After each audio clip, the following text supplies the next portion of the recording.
Radio Nacional, donde nadie más llega. Para entender mejor los hechos noticiosos, la entrevista con Ricardo Alba. 8:03 de la mañana, 8:03. Muy buenos días, gracias por estar en la sintonía de Radio Nacional del Perú en este viernes 3 de enero del año 2025. Bueno, hoy gran parte de Lima amaneció húmeda y sobre todo con pistas, veredas, techos y calles mojadas. Como informábamos desde temprano, desde el amanecer de hoy, una lluvia, para algunos de verano, para el Senami una lluvia propia de estación, se produjo durante gran parte de la madrugada. Hay zonas en donde hay aniegos intensos, sobre todo en Lima Sur. Nos reportaban nuestros periodistas desde San Juan de Miraflores, desde Villa El Salvador. Hay zonas que están anegadas de agua, producto justamente de esta lluvia. Y a propósito de lluvias, lluvia de críticas son las que aparecen hoy en los principales medios de comunicación sobre el presidente del Congreso, Eduardo Salguana. No convenció a las tribunas, es decir, no convenció a la gente y ni a la prensa sus respuestas sobre cómo se está actuando en el Parlamento respecto a esta denominada red de prostitución que ha sido denunciada y que es investigada por la Comisión de Fiscalización. Se ha formado una comisión ABDO también de manera paralela, pero de forma administrativa. Y pese a ello, ha decidido viajar a China. ¿Es un momento conveniente o no? Hay una delegación que va a China, que eran 5 invitados y que según lo último que me han contado, van a ir solo dos parlamentarios. Ayer decíamos temprano que ya había declinado una congresista y parece que en el transcurso del día fueron declinando 2 más. Pero lo que sí van a ir son 3 trabajadores del Congreso, 3 asesores del Parlamento. Vamos a hablar justamente con el analista político Enzo Helguera para que nos dé su opinión sobre este y otros temas que sin duda ocupan la atención en estos primeros días, en estas primeras horas del nuevo año. Enzo, buenos días, feliz 2025. Buenos días, lo mismo, feliz 2025 para ti y todas las personas que te escuchan y te ven a través de las plataformas. Yo me olvidaba de decir algo, que simultáneamente a la conferencia de Eduardo Salguana, el Ministerio Público estaba realizando una operación en el interior del Congreso para justamente evaluar la situación respecto a esta supuesta red de prostitución. ¿Es un momento adecuado o no, desde tu percepción, el viaje de Salguana a China?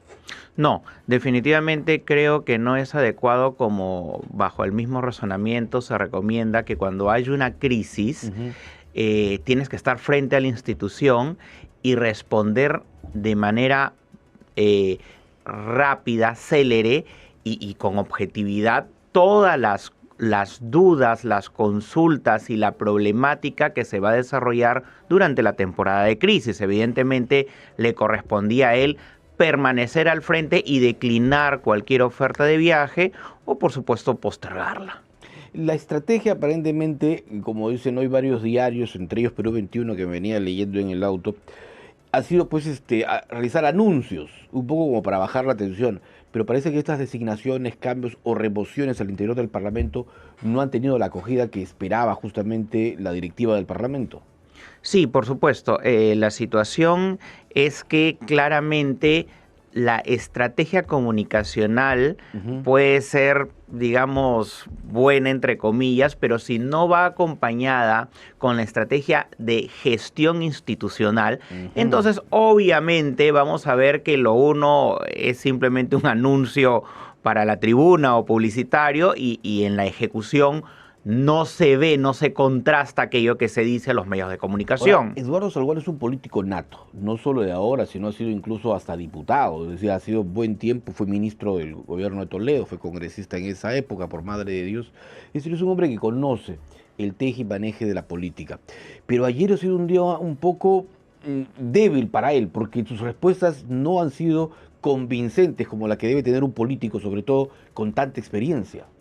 Bueno, creo que la razón principal por la cual no ha sido convincente es en evidencia porque no ha dado preguntas, no ha respondido concretamente las preguntas y muchas las ha matizado con la finalidad de evadirlas, seguramente protegiendo un poco políticamente hablando a otras personas, a otros personajes de los cuales, si los mencionaría con nombre propio, esto se convertiría en una crisis quizás mayor para el Parlamento y al interior de las instituciones políticas que puedan haber estado involucradas, ¿no? Claro, por ejemplo, no dijo quién nombró a Jorge Torres Arabia, Coqui Torres para los amigos de APP, ni cómo llegó a ser jefe de la oficina legal. O sea, en el Congreso estos son cargos de confianza, ¿no Por es cierto? supuesto. Estos son puestos de confianza y se designan por lo general a pedido o recomendación. Y por lo general quienes toman la batuta en los partidos políticos son los líderes, las cabezas, ¿no es cierto? En el caso de Fuerza Popular, todas las decisiones, y lo ha dicho Keiko, pasan por ella, ¿no es cierto? En APP lo mismo ocurre con César Acuña Peralta. Si no tiene el visto bueno César Acuña, nadie puede ocupar un cargo ni en el Congreso, ni menos en el gobierno regional. Entonces, entiendo que por eso la evasiva de Salguana. Claro, muy probablemente porque esto finalmente no es formal ni es con documento, pero probablemente la praxis de los partidos políticos indican que ellos o alguien que designan son los encargados de hacer, digamos, las filtraciones o las designaciones, ¿correcto? Entonces, y finalmente, así no hayan sido ellos, haya sido un tercero, se nota obviamente el proteccionismo para evitar que esta persona se le coloque en los reflectores y se le empiece a preguntar por el grado de amistad, por el grado de familiaridad, cómo fue este tipo, en qué, o sea, se empezaría a investigar ya temas quizás hasta privados que terminen teniendo una connotación mayor en relación a la investigación. Entonces creo que políticamente la praxis normal es justamente poner el pecho para proteger a alguna persona o algún grupo de personas, y creo que por eso Salguana no ha terminado siendo, digamos, convincente, porque finalmente no ha dado concretamente, digamos, los señalamientos que quizás la opinión pública está esperando, pero sobre todo, y hay que tenerlo en cuenta, cuando tú asumes la titularidad de cualquier institución, seas alcalde, seas gobernador, en el Congreso y en cualquier otra, obviamente levantas un telefonazo y preguntas si es que hay alguien que viene, digamos, de la gestión anterior y permanece en tu gestión, preguntar, oye, ¿quién recomendó a fulano de tal, no? Claro. Y no estamos hablando de un empleado, digamos, del más bajo nivel del Congreso. Estamos hablando de alguien, digamos, de un segundo nivel, a nivel administrativo, en donde obviamente tiene la protección jurídica, digamos, de la propia institución, y obviamente no vas a saber quién lo ha recomendado de parte de quien viene y lo continúas en un cargo que además es de confianza. Definitivamente eso ha pasado por una serie de autorizaciones, Claro. en la cual se busca, por supuesto, protegerlos. Ahora, este es un momento difícil para el Congreso, a Por tal supuesto. punto que algunos ya empiezan a deslindar y están pidiendo, digamos, políticamente hablando, la cabeza de Salguana. Es decir, hay documentos que se está corriendo firmas para una moción de censura de su gestión. ¿Podría prosperar esta censura si las cosas van como están, digamos, ocurriendo, a tal punto que el Ministerio Público también está ya investigando de fondo este tema? Podrían existir dos escenarios. A ver.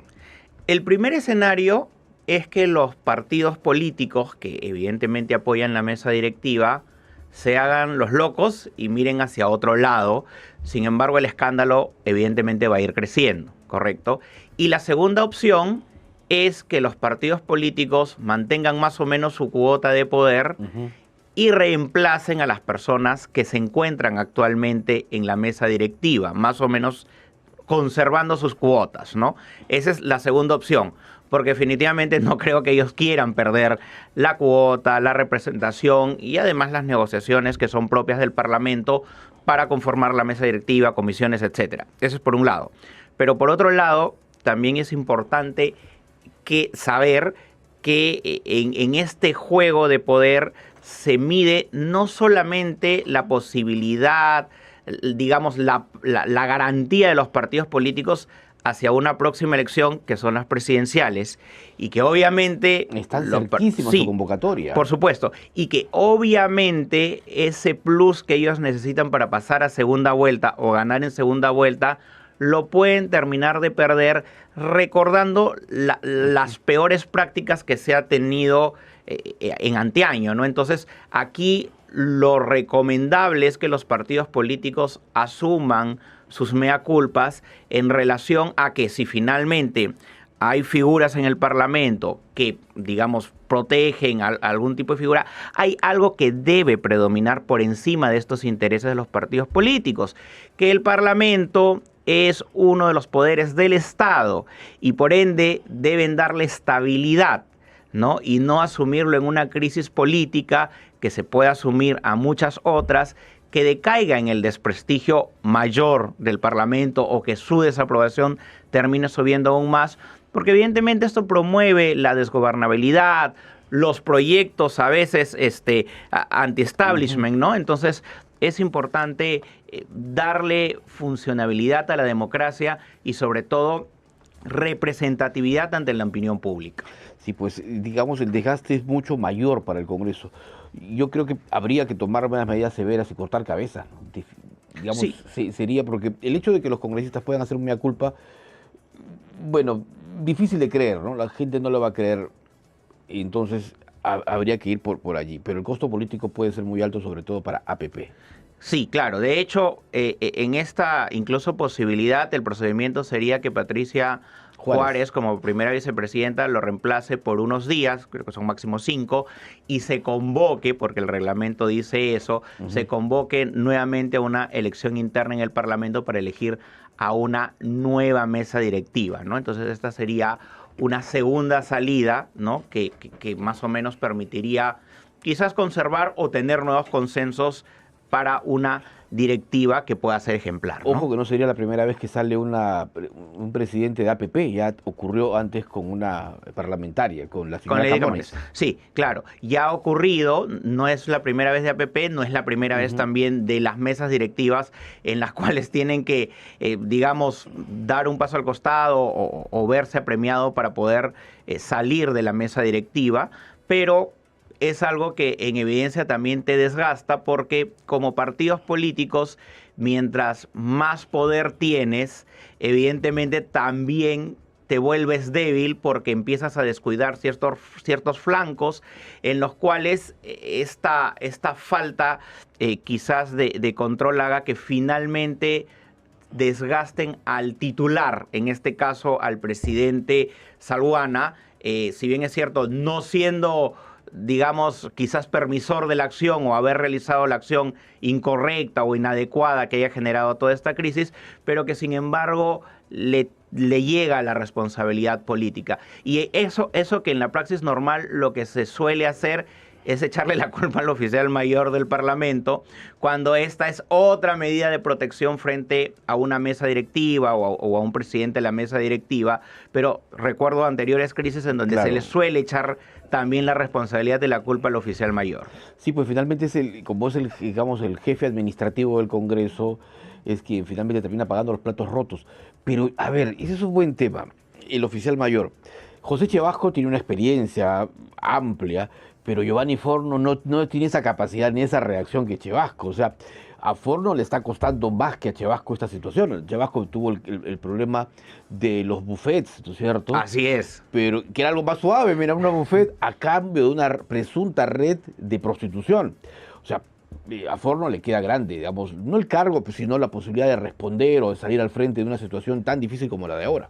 Claro, bueno, a diferencia de Chevasco, él tiene una praxis parlamentaria académica y también política, ¿no? Dentro del Parlamento, y ha estado con fuerzas o ha estado en gobiernos de fuerzas políticas también interesantes, en donde ha sido una especie, en principio, de escuela para él, y luego descueleado en este tipo de peleas y vaivenes internos en el Parlamento, además que tenía un gran conocimiento de la norma y una expresión prolija para los medios de comunicación.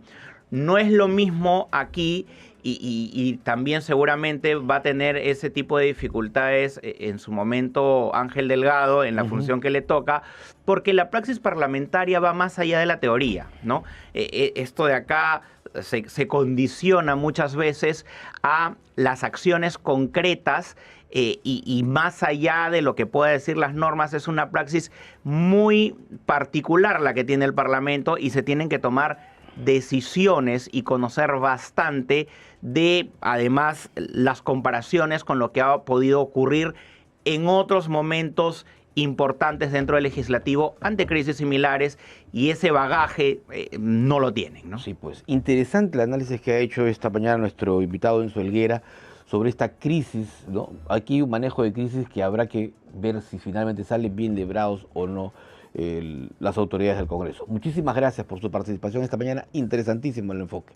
Un gusto como siempre. Muy gentil.